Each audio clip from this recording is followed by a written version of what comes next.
Pag alam mo yung kaya mong ibigay, pag alam mo yung kaya mong iambag sa relationship nyo, hindi kang matatakot na bitawan ng isang babae na wala namang binibigay sa'yo kundi sakit lamang ng ulo. Willing kang gumastos ng malaki para sa babaeng malaki ang puwet, malaki ang dede. Ano ba naman yan? Mga ropa, pare-parehas lang yan. Ang pinagkaiba lang yan, may mabango, may mas mabango, at merong hindi mabango. Mato mo to here, okay. Kahit malilate na tayo, may babasahin pa rin ako sa inyo. Kasi I think kailangan ng tulong natin ni Ropa. Okay, ito yung comment niya sa ating comment section. Ropa, may tanong ako, naguguluhan kasi ako sa sitwasyon ng misis ko. Ngayon, hiwalay na daw kami, sabi niya. Okay? So ibig sabihin siya yung nagbibigay sa'yo ng terms and condition. Pag 11 years na kami this February, nag-monkey branch siya. Then tinatanong ko siya kung anong balak niya. Ang sinasagot niya, gusto niya daw ituloy yun sa amin. So ibig sabihin, Ropa, wala kang desisyon para sa sarili mo o sa relasyon nyo. Siya ang nasusunod at siya lamang ang dapat masunod. So ibig sabihin, isa kang follower niya or pwedeng piniplace mo siya. Or hindi pala pwede, talagang piniplace mo siya para wag siyang mawala. Pero tingin ko, nag-uusap pa din sila nung naka-monkey branch siya hanggang ngayon. Pero sa phone lang sila. Ganito mga Ropa, nung unang panahon, nung walang phone, ang babae malabong mag-monkey branch. Or usually nagma-monkey branch sila sa mga taong nakapaligid lang sa kanila. Pwedeng kasama sa trabaho or dating kaibigan. Ngayon kasi kahit sino. Gets? So yun din yung disadvantage or yung parang na-expose sa mga kababaihan sa mga ganitong gawain.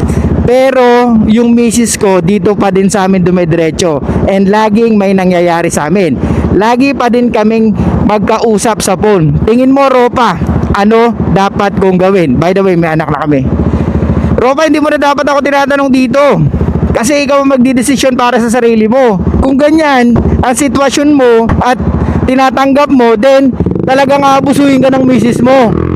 Yung mga ganyang setup ng relationship, dapat ikaw ang nagbibigay ng terms and condition, hindi siya, Ropa. Tawid muna tayo. Kasi dyan pa lang, sablay na sablay ka na. Kasi hinahayaan mo siya magdesisyon para sa relationship nyo. Okay na nga. Sige, sabihin na natin okay lang na siya magdesisyon para sa relationship nyo. Kaso, ang decision niya is manlalaki siya. Tanggapin mong mag-cheat siya sa'yo or manlalaki siya or inormalize nyo yung pag-cheat niya sa'yo. At wag mo siyang guluhin. Parang gano'n, di ba? Kumbaga ikaw, hinahayaan mo kasi nga nakukuha mo yung sexual access sa kanya. Yung mga ganyang lalaki na pumapayag sa ganyang sitwasyon, ibig sabihin wala kang ibang options or you are invested too much emotion sa kanya or sa relasyon yung dalawa. At eto pa, ang pinakamahirap dyan kasi may anak kayong dalawa. Kaya hirap kang magdesisyon para sa sarili mo, Ropa. Which is understandable. Okay lang sana na hindi mo hiwalayan ng babaeng masakit sa ulo. Pero kung ang babae nag-cheat na, dapat hindi na pinag-iisipan yan, Ropa. Nag-monkey branch na nga at alam mo na nga na may ka-message siya. Hindi pa ba yun sapat para hiwalayan siya, Ropa? Kung ikaw nanggagaling ka sa logical mo at rasyonal mong pag-iisip, hindi ka na aabot sa ganitong sitwasyon, Ropa. Dahil yung mga ganitong sitwasyon, ayaw na ayaw natin yan, mga Ropa, di ba? Bakit hinahayaan mo na niisahan ka ng asawa mo? Hindi ba talong-talo ka? Nagbibigay ka ng protection, nagbibigay ka ng provision, may anak kayong dalawa, tapos gusto niya pa rin maghanap ng iba. Hindi ka pa nagigising, Ropa?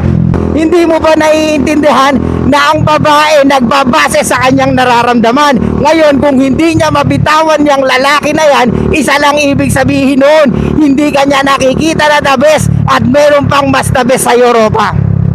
Ito yung sinasabi ko sa inyo, mga Ropa. Nakukuha natin yung sexual access. Kaya akala natin na atin siya. Kumbaga, akin ka lang, baby. Pero yung pala, lumalande o humaharot na rin sa iba. Ngayon, kung kutob mo na pala na may komunikasyon pa rin sila, bakit hindi mo pa putulin kung anong meron sa inyong dalawa?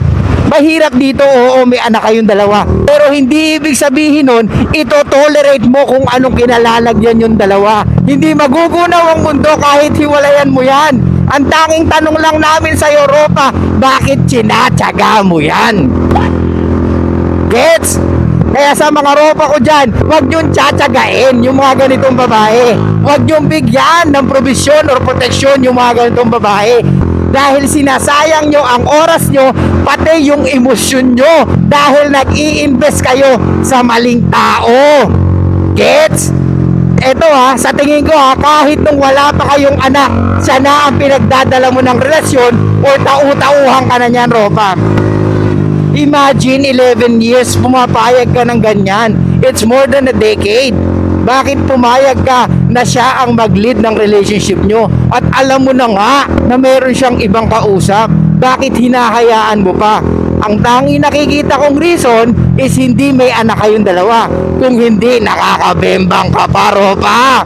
Subukan natin na wala kang bembang. Tapos kausap niya yan. For sure, doon na pwedeng magalit ka. For sure, doon nagagana ang survival instinct natin, ropa, di ba? Ano pang gagawin ko kung wala na rin naman ako napapala sa ganitong babae? Eh di dapat bitawan ko na, di ba?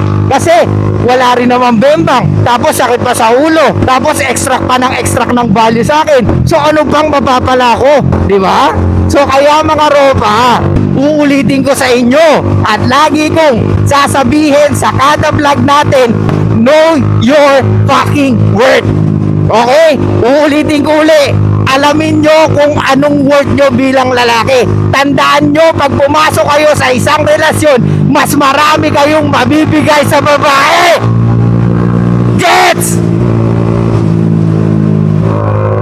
Ang hirap kasi sa atin, masyadong umiira lang emosyon natin. O kung hindi man emosyon, umiira lang libog natin.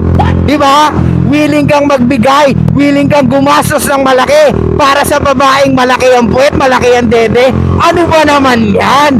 Mga ropa, pare-parehas lang yan. Ang pinagkaiba lang yan, may mabango, may mas mabango, at merong hindi mabango, mga ropa. Gets? Pero pare-parehas lang yan. Kumbaga sa iPhone, ang nagkakaiba lang is yung model niya. Pero nakakapag-text ka, nakakapag-picture ka, nagagamit mo ang wifi niyan. So ibig sabihin, by definition, pare-parehas lang yan. Gets? Kaya nga, kung ikaw may kakayahan kang bumili ng iPhone 17 Pro Max, bakit ka magtsatsaga sa iPhone 6? Gets? So same thing sa pagpili ng babae. Bakit pipiliin mo yung babae na wala namang magandang napoprovide sa'yo? Di ba? Nakarating tayo sa tinutungtungan natin, tapos pag nagdesisyon tayo, pagdating sa babae, para tayong walang alam, kasi nga, inuuna nyo ang inyong nararamdaman. Gets? I know hindi madali na hindi pairali ng nararamdaman, lalo na kung merong nagdudugtong sa inyong relasyon, which is yung anak nyo. Or kung wala kayong anak, naiisip mo, ang tagal na namin, ayokong bitawan to kasi sayang to. Hindi, ropa. Ang relasyon na walang patutunguhan, or kung ikaw bilang lalaki hindi mo alam kung paano i-lead siya, bitawan mo na at i-focus mo yung oras mo at pera mo sa sarili mo. Gets? Pwede kayo mag-co-parenting, pero hindi ko sinasabing hiwalayan mo. Nasa sayo pa rin ang desisyon, dahil kahit sabihin ko or ipilit namin na hiwalayan mo na yan, nasa sayo pa rin ang desisyon, ropa. Basta ang tanging gusto lang namin, maging matiwasay ang buhay mo, maging maayos ang buhay mo, dahil bilang lalaki, miserable na ang buhay natin. Huwag mo nang dagdagan pa pagdating sa relationship na pinili nyo, mga ropa. Maliwanag ba? Andito lang si Suplado Moto para i-remind kayo, para paalalahanan kayo na ganito ang mga babae, kaya dapat ganito tayo. Gets ba? Kaya uulitin ko, mga ropa, know your fucking worth. Ganun lang kasimple. Pag alam mo yung kaya mong ibigay, pag alam mo yung kaya mong iambag sa relationship nyo, hindi kang matatakot na bitawan ng isang babae na wala namang binibigay sa'yo kundi sakit lamang ng ulo.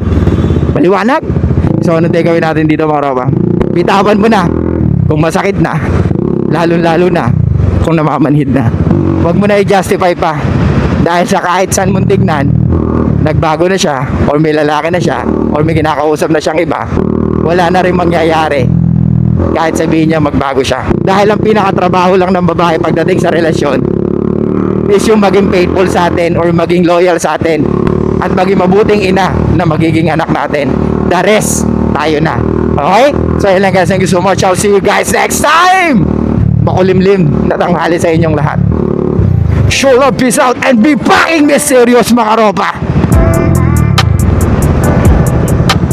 Stop recording.